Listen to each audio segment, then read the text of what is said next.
شیطانی چکروں کا ایک نہایت مؤثر علاج عدم التفات ہے. جیسے شیطان کا علاج ہے نا عدم التفات، نہ اس کی باتوں کو جماؤ، نہ ٹکاؤ، نہ بٹھاؤ، نہ جواب دو، نہ اہمیت دو، بس نہ سنتے ہیں نہ سمجھتے ہیں، ہے کہ نہیں؟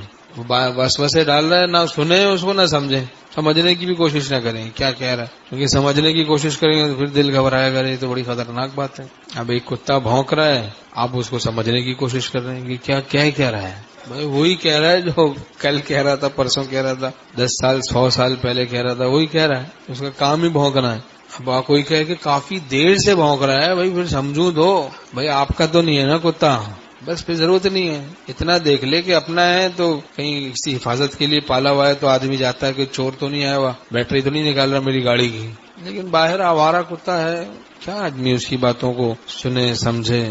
اعوذ باللہ من الشیطان الرجیم پڑھ لیں. گدھے کی آواز سنے یا کتے کی آواز سنے، اور جب مرغے کی آواز سنے تو اللہ سے اللہ کا فضل مانگے. اللہم انی اسألک من فضلک. وہ فرشتے کو دیکھ کر مرغا آواز دیتا ہے تو اس پہ دعا مانگ لے، اللہ سے اللہ کا فضل مانگ لے. اور گدھا شیطان کو دیکھ کے آواز نکالتا. ایسے ہی کتا جب بھونکے تب بھی اعوذ باللہ من الشیطان الرجیم پڑھ لیں. چھوٹی چھوٹی سنتوں پر، بڑی سنتوں پر، سب پہ عمل کریں.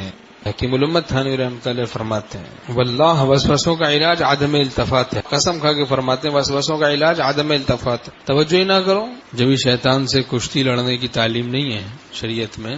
وَإِمَّا يَنزَغَنَّكَ مِنَ الشَّيْطَانِ نَزْغٌ فَاسْتَعِذْ بِاللَّهِ. جب شیطان وسوسہ ڈالے تو اللہ سے پناہ مانگو شیطان مردود کے شر سے.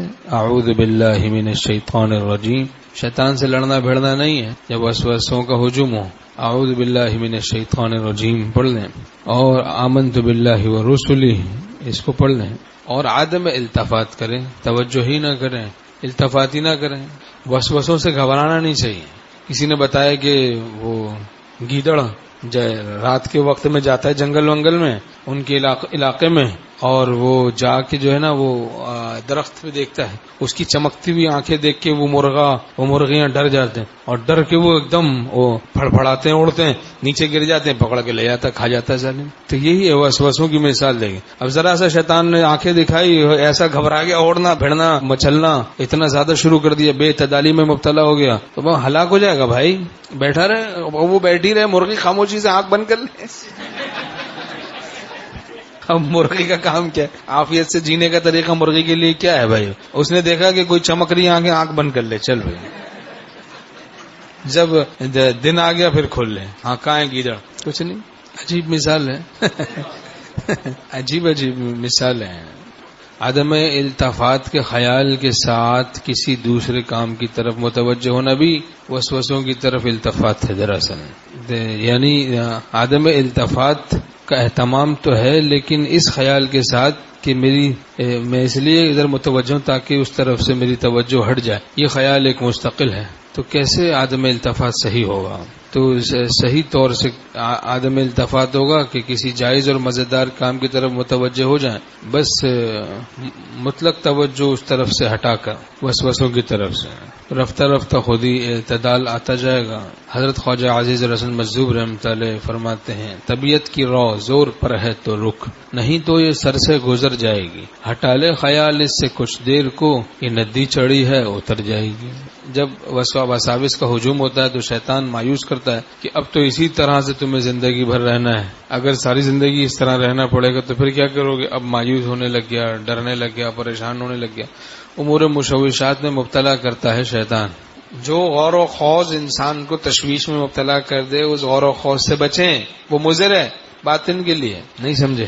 جو غور و خوض، جن باتوں کا سمجھنا دل کے لیے ایمان کے لیے مضر ہے، ان باتوں کو سمجھنا چھوڑ دینا چاہیے. یہ ضروری ہے تقوی کے لیے.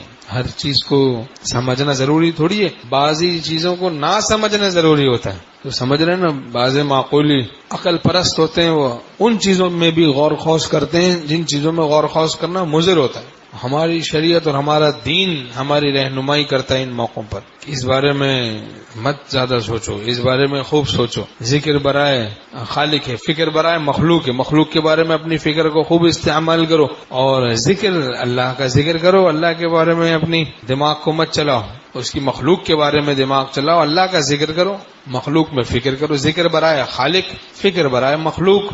اب اللہ کا تعلق بڑھتا جائے گا، اللہ مل جائے گا،